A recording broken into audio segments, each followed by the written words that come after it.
So thank you everyone for joining again during your lunchtime with our next webinar for Women in Sustainable Finance. For the next hour, we're really grateful to have Angela de Wolff here, who is the founder of Concer.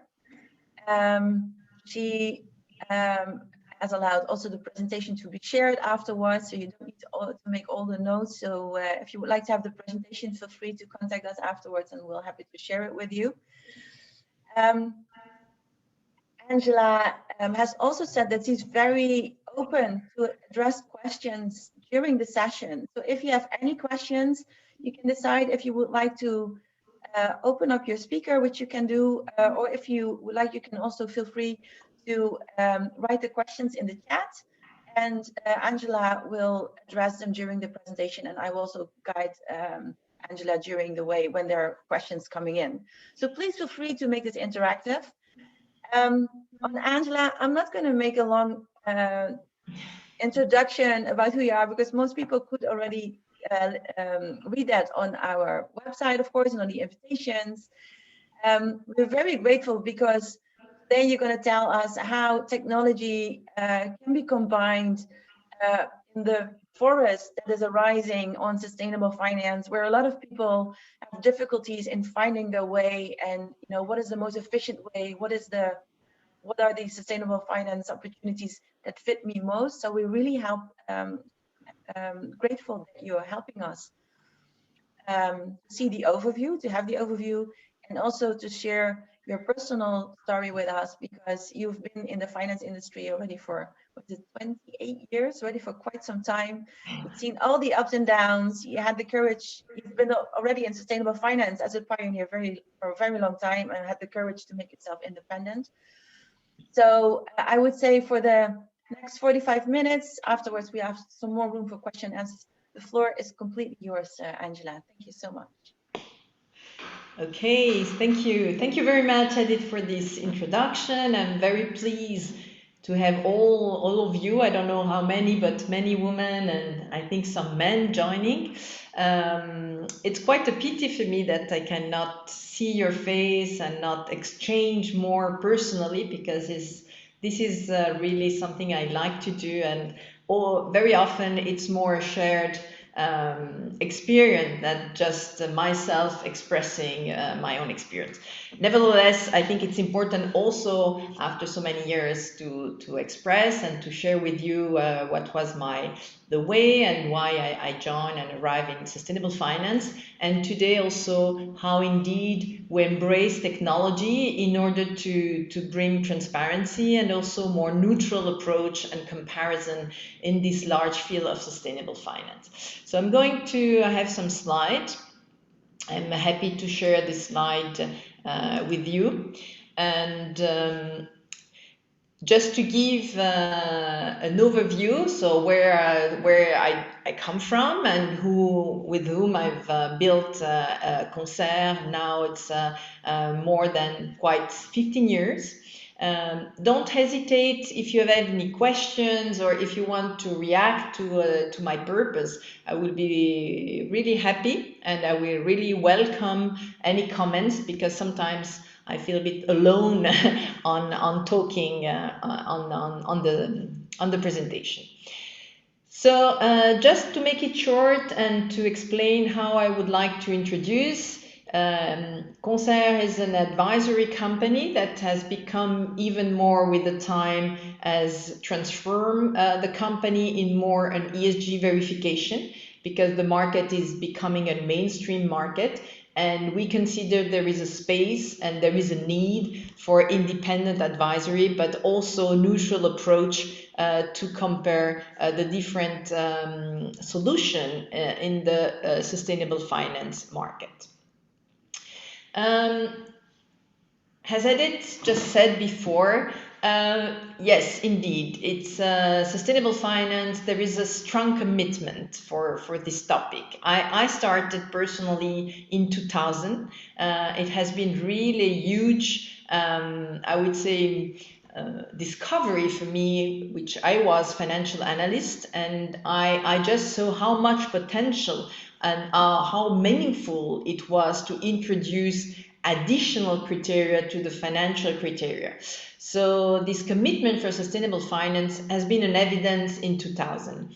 And from there, starting first in a bank, so a private bank in Geneva, and progressively until 2007, really joining this topic of sustainable finance. We and some of our partners have been the co-founder of Sustainable Finance Geneva, and later on we joined also forces to build Swiss Sustainable Finance, the Swiss Now organization, and continuously we have also been commitment to the Geneva Forum Sustainable Investment, and now we have since 3 years this Swiss Sustainable Funds Award. So the logic for us, and I think the press also has covered some of our topic, is really to bring tools and to gather energy around this topic of sustainable finance, and to bring a lot of professionalism, but also pleasure of doing business in a certain way. So this is for the commitment, and I also told Edith that now it seems quite evident that that was the right choice to go in this direction. But honestly, and if you have any question of need, I would be happy also to share how many doubts I had during this period and during these 20 years. And it has not been so evident in the time really to get and to arrive now to a mainstreaming of the market. But still very proud to be part of this huge market, and also to have shared with so many nice people and passionate people this project for a more sustainable finance. Just for introduction, also, and that was not the case 20 years ago. 20 years ago, sustainable finance was just a marginal approach, very limited to some convicted people with high conviction. But now it's becoming really mainstream. I think we consider, we have just screened all funds in Switzerland that are distributed in Switzerland, and the rate is more than 50% of the funds today declared to be sustainable, or at least to integrate some of these ESG factors. So we are in a structural change, and that was the vision, I would say, 20 years ago, but it was not sure that it will happen or quicker or longer later on. So it has been a conviction, but not easy to stick on it for many years. Now we are talking about trillions, and the COVID situation has not stopped this mainstreaming, but an adverse, I would say, it has supported the fact that we need to integrate other criteria when you make investment decisions. And we have new funds coming each day, and these new funds are also considering or declaring to be ESG. As a summary, I think all know that the strong drivers are, I would say, three more generally. They are really the investor themselves, so the new generation, the women, that are really ethical preferences. So there are personal conviction that require investment to be consistent with the values. Of course, regulation, it's a major shift, and the fact that Europe go in that direction and require more transparency, it's really something that is changing the market and changing the financial industry. And finally, but I think performance is also a factor, because you are able to perform as the market, even better than the market sometimes, and it's not anymore a hurdle or an obstacles. I'm taking these three triggers, these three elements that has been strong movement and strong motivation to get to sustainable finance and becoming mainstream.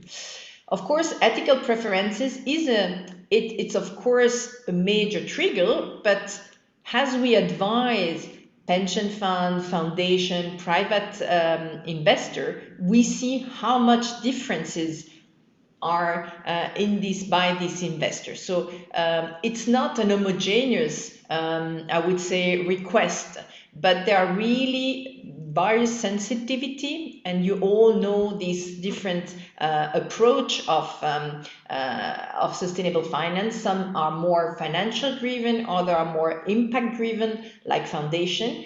And you have to adapt the offer, you have to adapt the solution, and to look if the solution, sustainable solution, fits with the request of some of these investors. So it's great to have investors becoming much more committed to sustainable finance, but you have to keep in mind that this sensitivity can vary a lot from an investor to another.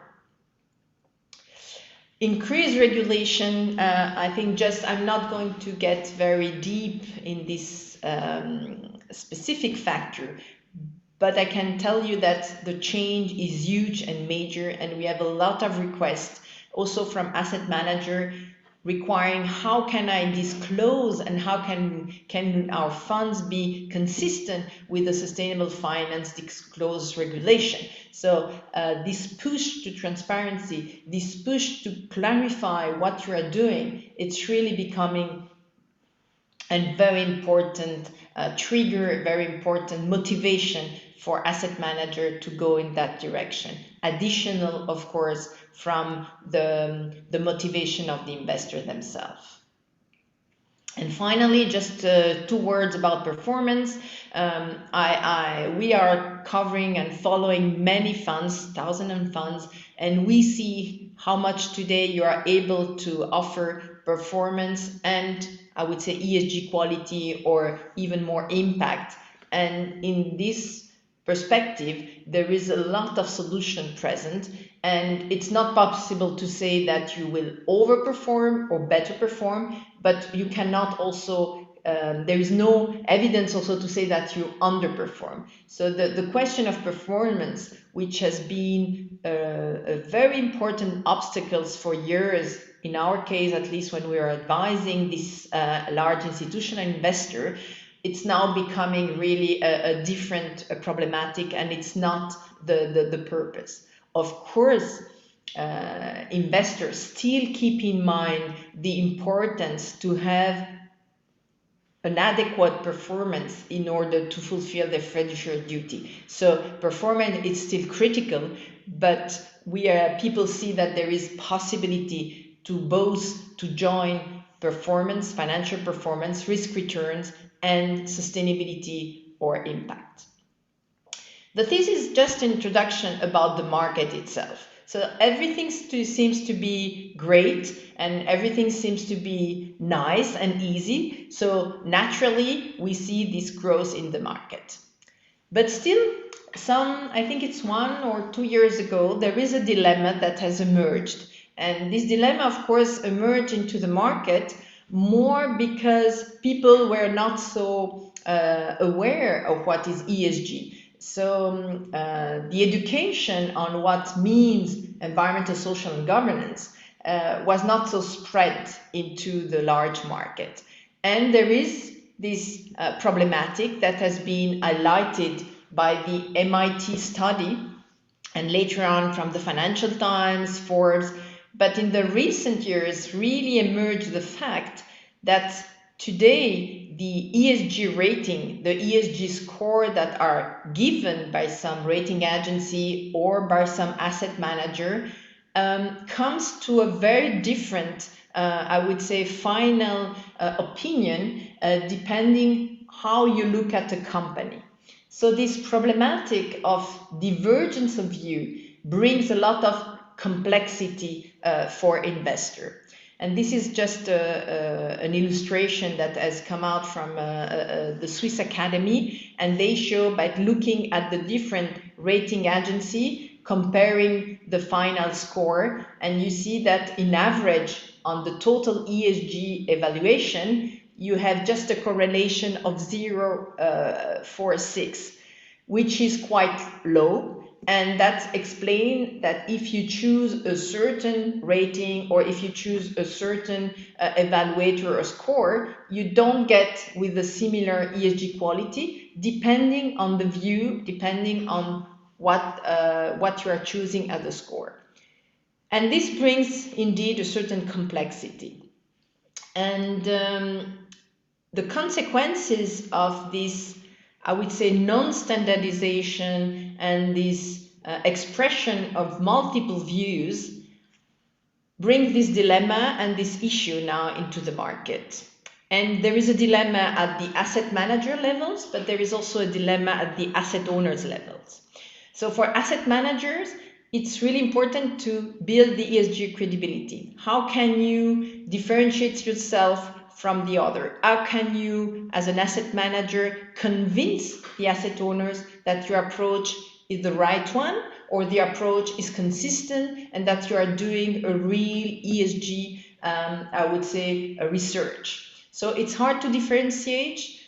Now you see a lot of new funds coming, newcomers also that have not specific, I would say, competences inside the asset management, but they declare to be very good. And it's quite challenging also to enhance the active profile. So we see passive approaches arising, coming, and how can we show the added value from an asset manager point of view related to ESG? And from the asset owner's perspective, it's really trying to find more simplicity and comparability. So there is this regulation. They forced asset owners also to adopt ESG, but sometimes they see all the manager coming and saying, now we have a solution, the best sustainable fund solution, and they have difficulties of discrimination, and they fear the greenwashing, and they don't know how to address and how to scope with this large and huge universe of sustainable investment solutions and funds. So this is the starting point. Well, just before, when I started Concert, the logic with my partners was really to bring advice, independent advice, but it was also to better understand what asset owners were looking for in order to find the best fit at the asset manager level. So it's really this bridge between asset owners and asset manager. Now, because of this ESG complexity and variety of solution, that's bring a problematic. There is a mistrust that is increasing between asset manager and investor, and the final investor. And for some of them, it's really a slowdown in terms of ESG adoption. They know they have to go in that direction, but they really don't know how to look at that, who they have to trust. And the risk that we perceive today is people say we need to have just a standard solution so that we know if it's right or wrong, which in our view can come down to a simplistic standardization, because you will never have something easy and just one solution that fits all in terms of sustainability. Sustainability, it's a complex, it's a multiple dimension, and it cannot be just standardized in one solution. But of course, we have to work on standardization of KPIs, on standardization of publication, on standardization of information that company will give and that can be comparable. But the final opinion on a company, if the company is a best in class or not in best in class, you cannot come out with one opinion that is the right and the other is wrong. We are human, and we keep a multiple views. So the diversity for us, there is a need to keep this diversity, because the diversity is the richness of sustainability. But yes, we need to find out a solution to be clear and to compare the different solution into the market, and trying to give at least a way to read sustainability in a simple way. So that's why also we perceive the need to remain neutral and to have a neutral assessment, like being a third-party verification and not an additional rating agency. So now we come to this logic, and I would like to present more in detail.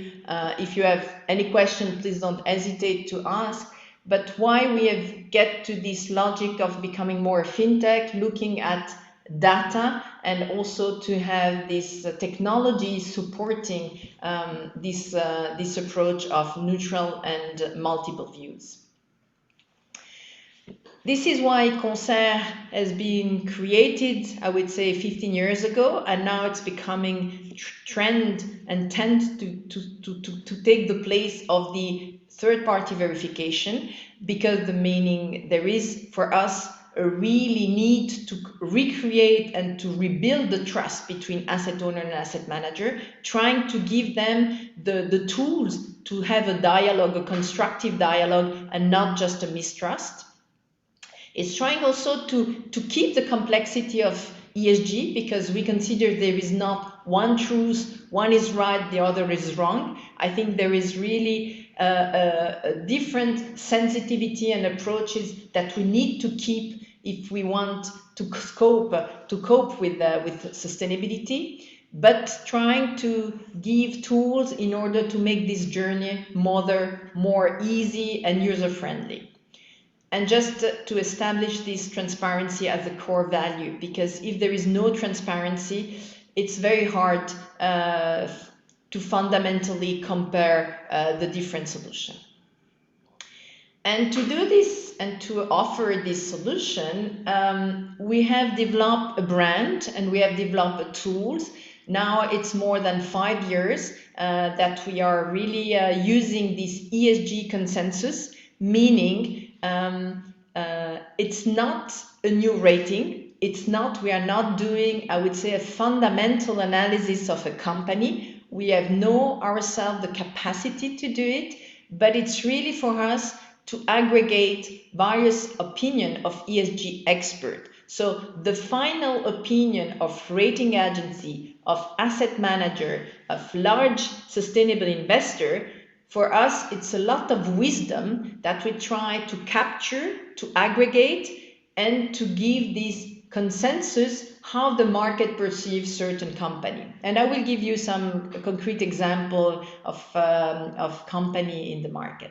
So it's not to oppose a rating agency saying this is right and this approach is wrong, this is better, this is less, but it's really to combine all this rating agency and all this opinion, but measuring the dispersion. So it's not, it's really about capturing how the market perceives in a similar way or in a different way, the ESG quality of a company.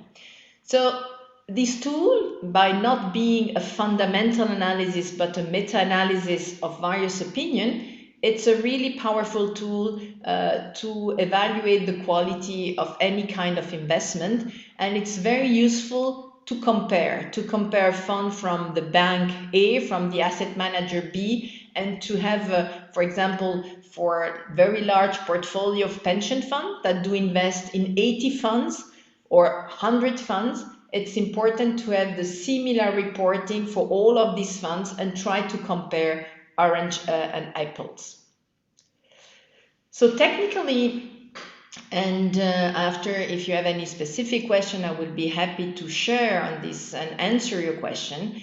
But fundamentally, the difference, it's not that we do an average of rating agency, but we try to capture most of the wisdom at the asset manager levels, meaning that we have, for certain very active sustainable manager, we're trying to capture their own opinion, and we call this the wisdom, and afterwards from the rest of the market we extract the market pulse.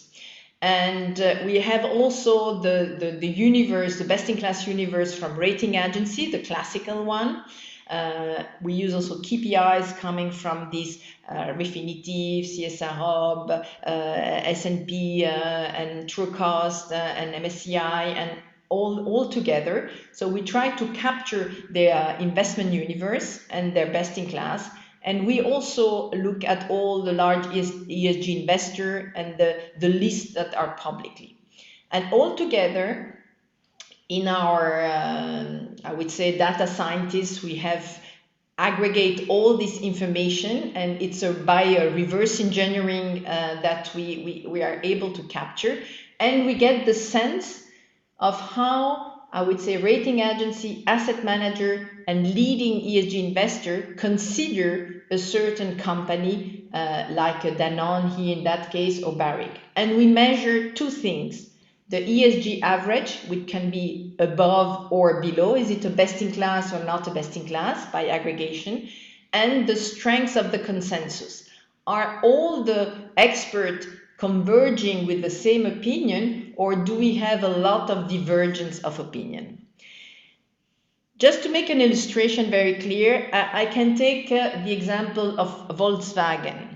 So before the crisis, I would say that Volkswagen was considered as a best in class by most of the rating agency, and you will find Volkswagen in all, I would say, active sustainable funds, meaning that everybody was sharing the view that a company like Volkswagen was a very good one.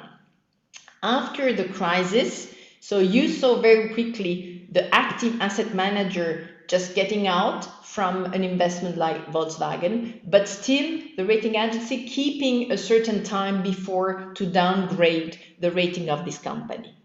Today, you have everybody, all the rating agencies are considering Volkswagen as a below average, meaning that in the sector of automobile, there is a below ratings. But what is interesting that we capture today that the active asset manager are restarting to invest in a company like Volkswagen because the governance has improved and because they are investing massively, I would say, in the new cars with low carbon emission. So you see the trends and the perception, how the market perceives this company in terms of ESG. And very recently, we have done a study also on Credit Suisse. Typically, a company like Credit Suisse remain very well rated in terms of ESG by most of the rating agency. But when we do the reverse engineering and look at the more active ESG funds, we don't see any presence of Credit Suisse. So much before in advance of the financial problematic, we saw that the active asset manager, sustainable manager, were not investing in Credit Suisse, despite the fact that from a rating agency, they are considered like a best in class. So it's really for us to capture a trend and the perception related to a company. And this consensus offers us the possibility afterwards to look through any kind of funds, any kind of manager, in order to evaluate if it's consistent and if its approach and the constituent of these sustainable funds are in line with what the market consensus represent. And this offers us the capacity to make this ESG check and portfolio check. I will try to be more an example that can show you really the difference.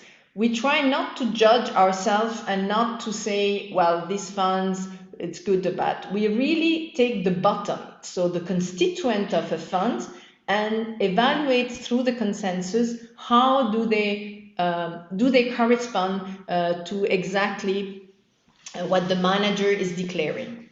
So, for example, we have a cluster which is a market pulse based on all funds that auto-declare to be climate friendly. So all the funds that are available in Europe and worldwide related to climate. And we have screened the underlines of all these funds. Here are just 3 examples to show you the difference. So depending on the sensitivity of our client, we can choose one of the others of this fund. But you see fundamentally the difference of quality, of exposure, of these different funds that declare to be climate friendly. If you take, for example, the Climate Fund 3, in terms of ESG quality, it's not based on best in class. They are still investing in companies that today are considered from the consensus as a below in class. You see that the Fund 3 is still exposed to very sensitive sector, like nuclear power, like weapon, like GMOs. So there is no specific screening related to sector. And this Fund 3 has still an exposure of more than 9% to fossil fuel and more than 4% to coal. This is a fund that's still declared to be climate friendly, but with this constituent, we can see how it invests in quite all sectors. It's probably less than the index, but it's still quite heavily invested in, I would say, fossil fuel dimension.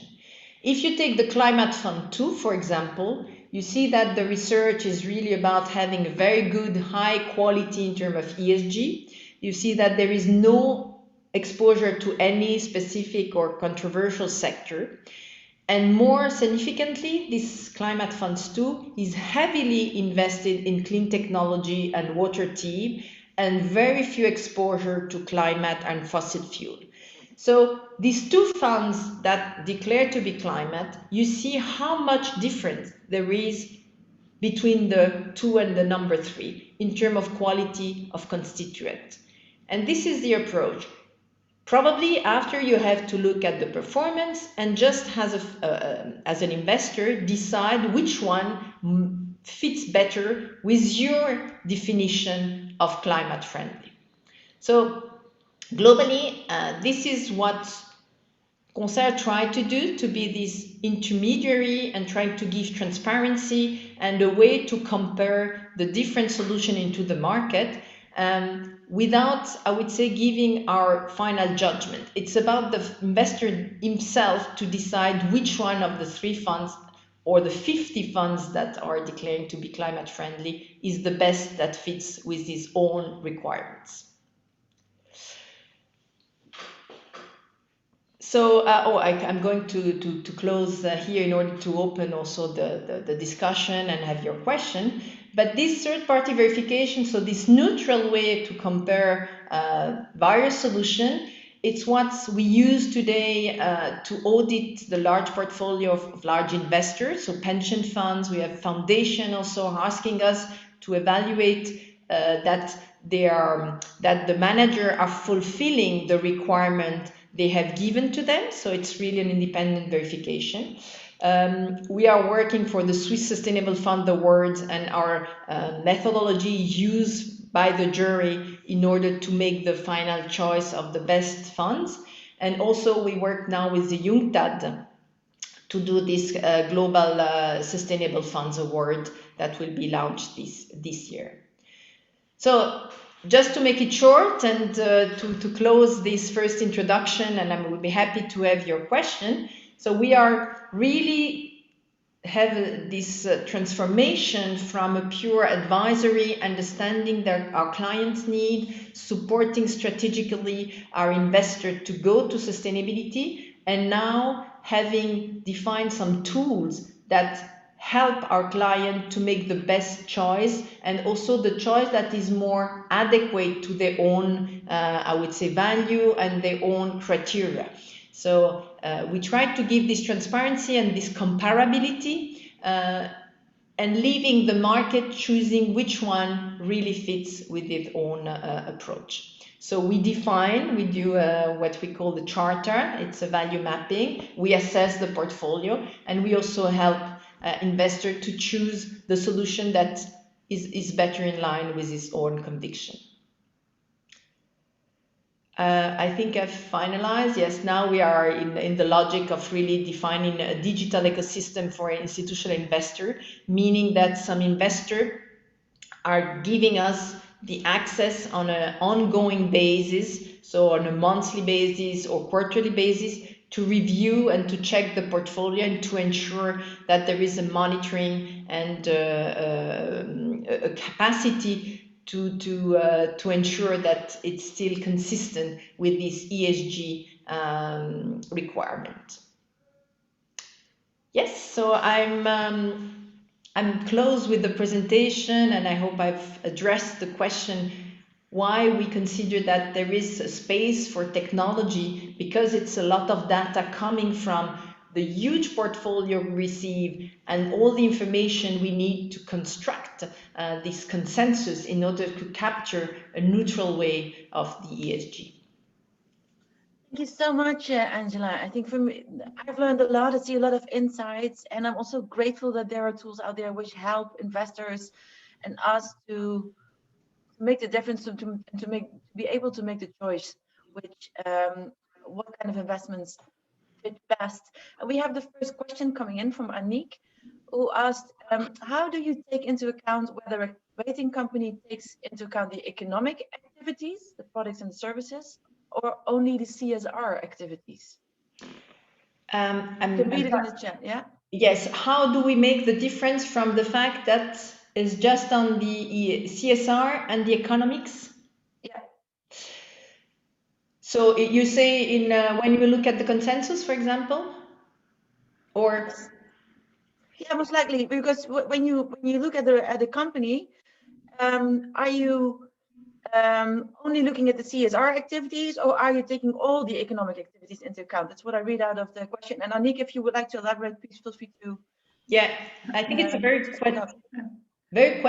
good question. Also, we think that sustainability, and for a long-standing company, you need to have both. So it means a really responsible approach and a sound financial, I would say, dimension. Otherwise, you are not sustainable.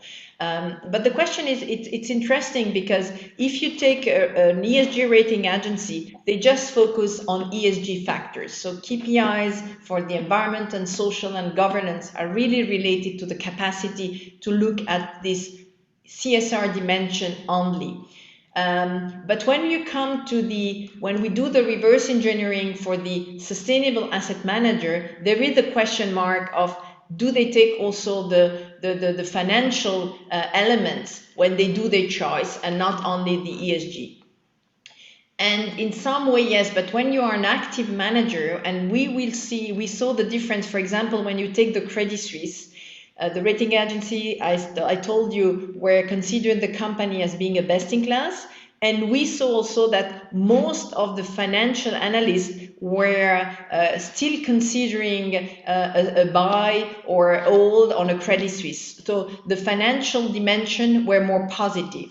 But in fact, in the sustainable active funds, there is no presence of Credit Suisse, meaning that if they decided to not invest in Credit Suisse, was really for governance reason and not for financial or ESG coming, or based on the ESG from rating agency, but themselves consider the company not financial.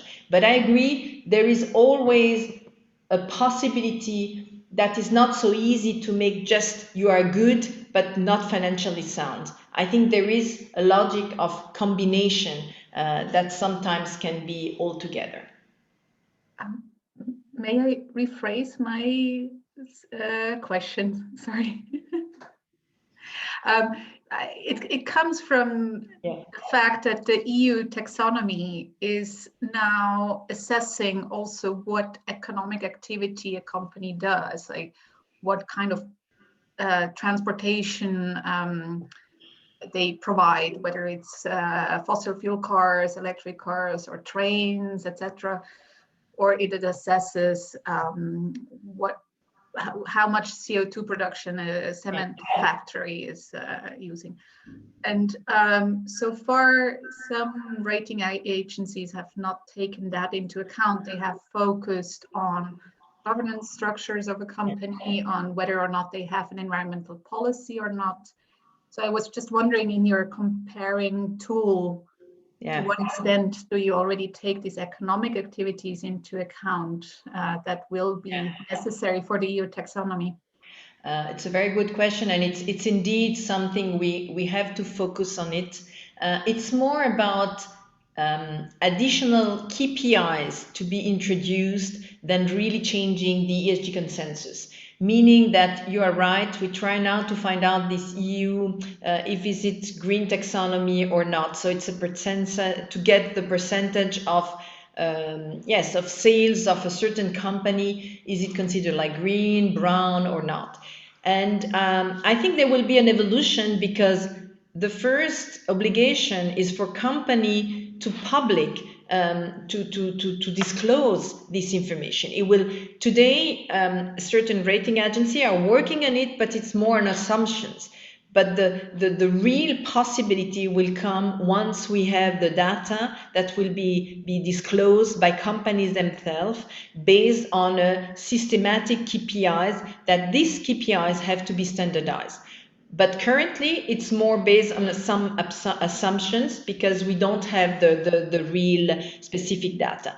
And the EU regulation is giving some lag before to really publish specific KPIs. I think they have 18 KPIs, and to be compliant and to get a certain score, you need to publish some of these KPIs, but not all. For example, biodiversity, it's quite difficult to get. But you are right, this is a real challenge, but it will be, in my view, improved by the fact that company will disclose, and we will have this comparability in terms of indicators. Thank you very much for answering this question, Angela, and also Aniek for your question and your elaboration. Kate is asking, how do you suggest we approach the underlying different qualities of data collection from companies? Do you think ESG reporting will become part of financial reporting?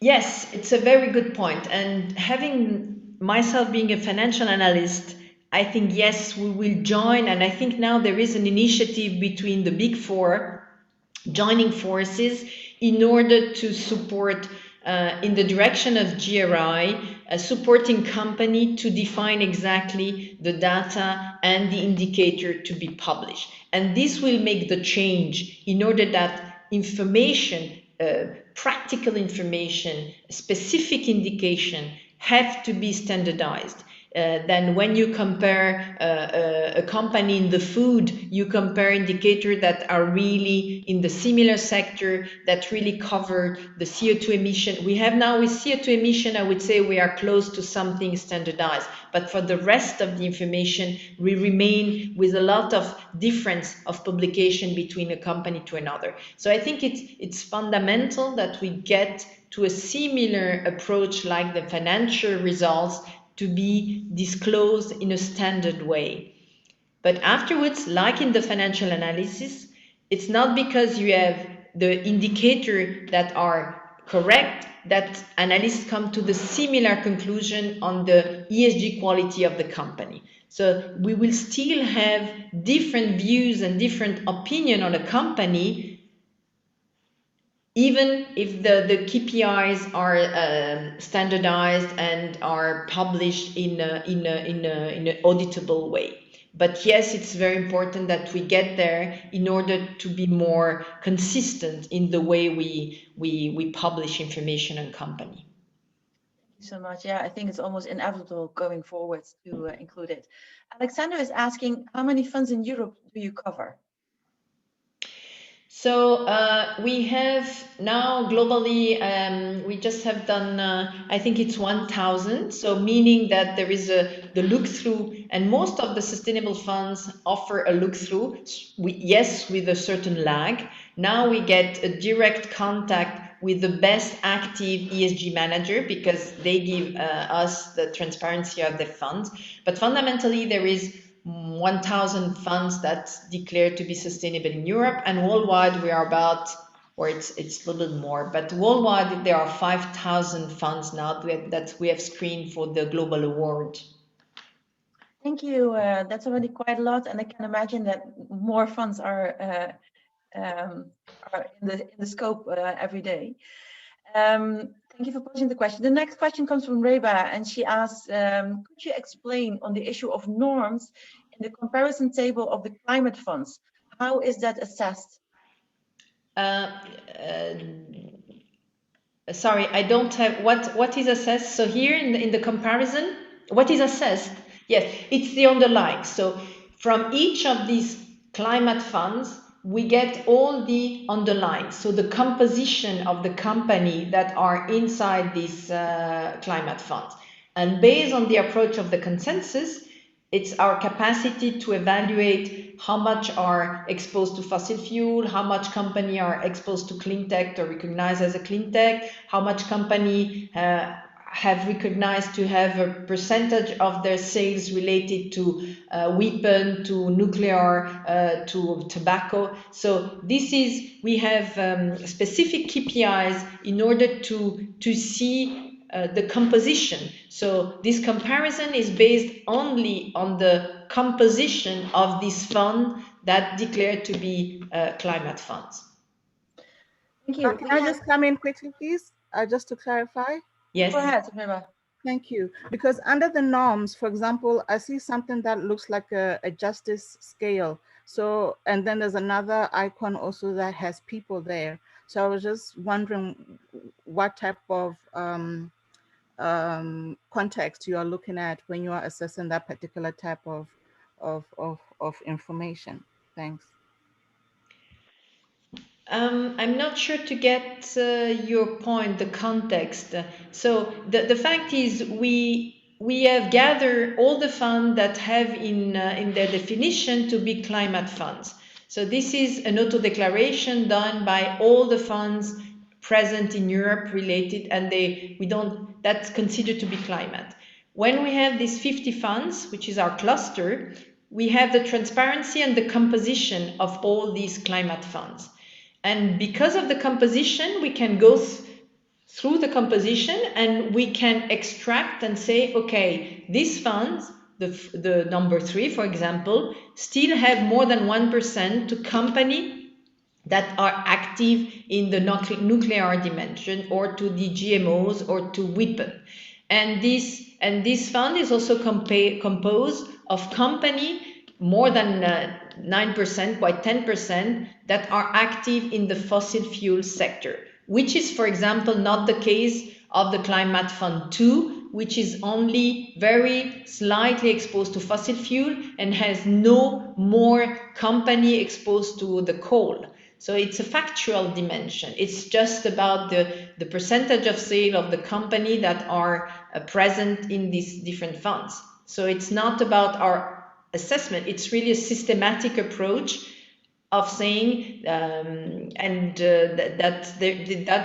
our difference. So we take each company and we know that this company have a certain percentage related to fossil fuel, to clean technology, to some sector. So this is how we can gather and make the comparison. Thank you, Angela. Reba, does this answer your question? Not quite, though the other parts that Angela is talking about, they're quite clear to me, that the climate plus climate minus and everything. I still don't understand what norms means. I mean, if you look at the norms, exactly the norms part. Sorry. What does that mean? Yes. So yes, I couldn't make it. The norms, it's about the breach to ESG, major breach to ESG international norms. So for each company that we followed on with the consensus, 7,000 company, and some of these companies can have human rights, non-respect human rights, or environmental non-respect, or can have governance or corruption. And this is norms that we again through multiple check of various exclusion lists, we are able to consider the company that are flagged negatively from a large investor. And this will be norms. So it's it's human rights, cluster bomb, environmental breaches, large environmental breaches, corruption, and this is the element related to norms. In any case, no one of these climate funds is exposed to companies that today are blacklisted on question of non-respecting climate the norms. Okay, thank you. Yes, that's what I was thinking. Sorry, I didn't get your question. Okay, thank you. Cheers. Thank you both for the clarification. There's also a very valid question coming in from Carol.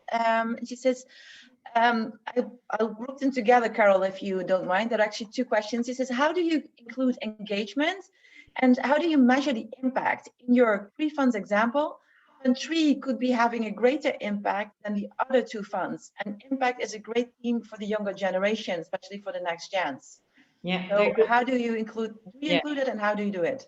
So very good question. So in this case, when we don't have access to the climate, but just on the underlines, the dimension of engagement cannot be assessed. So when we do a large audit for pension funds, we will integrate the fact that there is engagement, or we can have a look with the manager, but not on the ESG check. There is no possibility. So this will request an additional information and meeting. But it's just a point in time, the underlines. About climate, about impact, we are working now, so we UNCTAD, about the SDGs. But honestly, we don't found yet a consensus of the way to enhance the positive impact related to SDGs. We have some, but there are very few KPIs.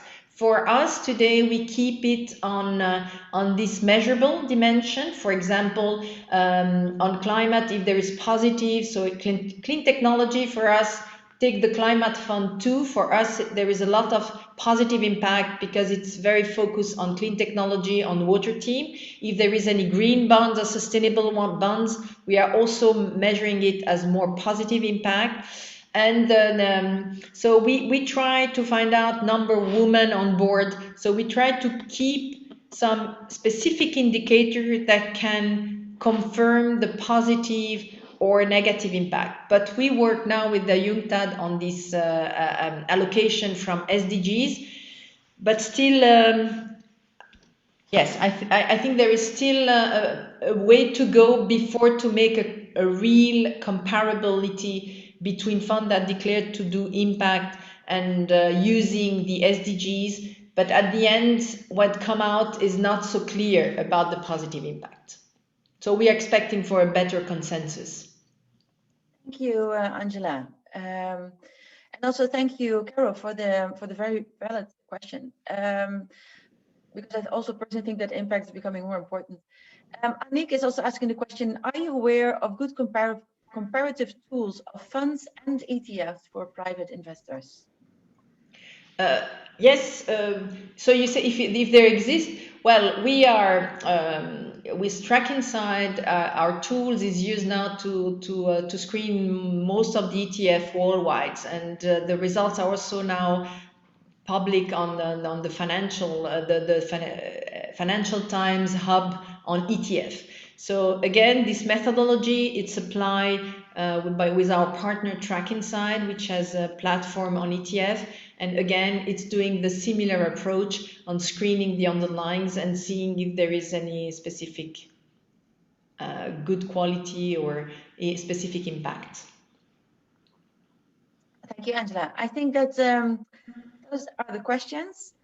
Then I think we can round off perfectly in time.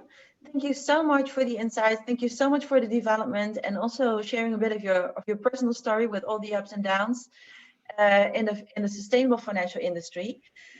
I would like to thank the audience for being here during the lunchtime and participating here. Our next event will be hosted by Women in Sustainable Finance Geneva on Friday, the 16th of April, with a very interesting topic on the marine Arctic peace sanctuary and why this is so important for all of us, by Vandana Aaron Ryder.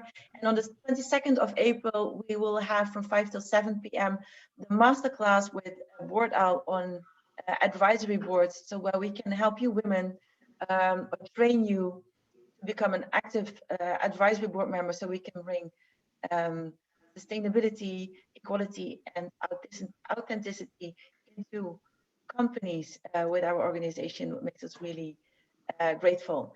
We get the last thing in the chat, Angela, where Alexander says, thank you very much for the great presentation. I can fully agree to that.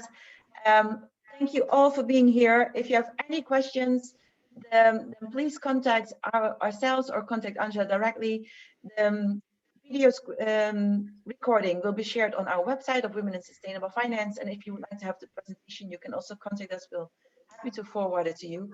I wish you all a nice lunch, a great day, and hope to see you soon at our next event. Thank you very much. Thank you so much. Bye-bye. Thank you, Angela. Bye. Thank you very much. Welcome. Thank you.